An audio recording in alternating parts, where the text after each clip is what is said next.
안녕하세요. 시장의 구조를 짚어드리는 실전 전략가입니다. 오늘은 이 질문으로 시작합니다. 코스피 5천 진짜 올 수 있을까? 대통령이 바뀌자마자 나온 이 공약 단순 구호일까요? 아니면 진짜로 시장의 구조를 뜯어고치겠다는 시스템 개혁의 시작일까요?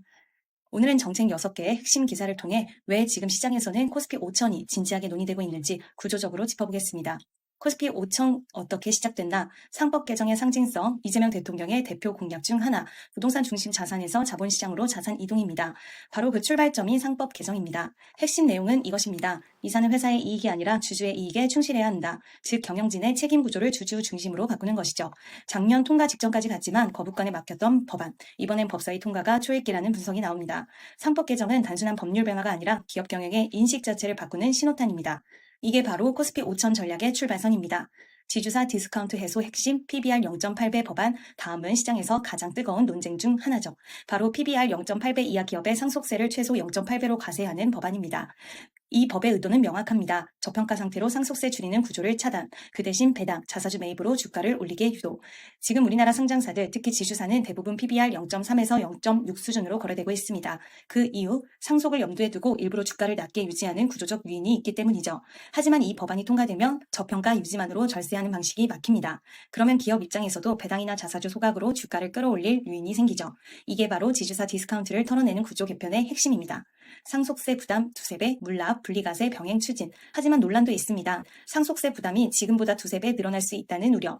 주요 그룹 지주사만 해도 상속세 증가 추정치 22조 원 수준.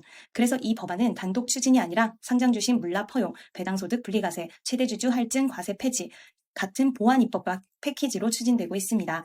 이게 병행되지 않으면 현실적으로 기업 반발로 좌초될 수 있고, 병행된다면 오히려 구조개혁의 속도가 빨라질 수 있는 중대 분기점이 됩니다. 또 하나의 쟁점, 합병가액 공정가치 의무화 법안. 두산밥캣, 두산로보틱스 사건 기억하시죠? 적자 기업인 로보틱스 주가가 더 높게 평가돼 매출 10조 원짜리 두산밥켓이 낮은 가치로 통합되려다 논란이 터졌습니다.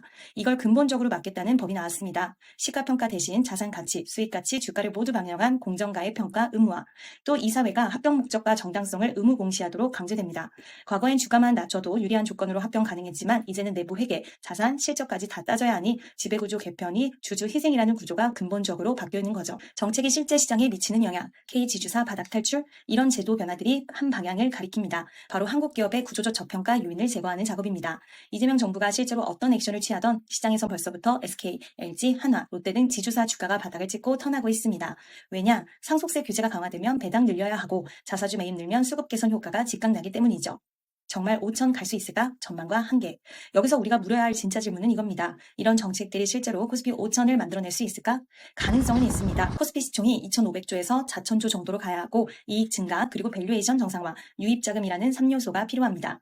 이재명 정부의 전략은 바로 이 셋 중 밸류에이션 정상화를 제도 개편으로 만들겠다는 겁니다. 즉 정책으로 PBR과 PER을 끌어올리겠다는 구조적 시도죠.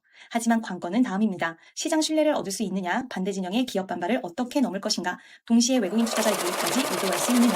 이걸 성공적으로 끌어낼 수 있다면 코스피 5천은 단순 구호가 아니라 제도 개혁의 결과물이 될 수 있습니다.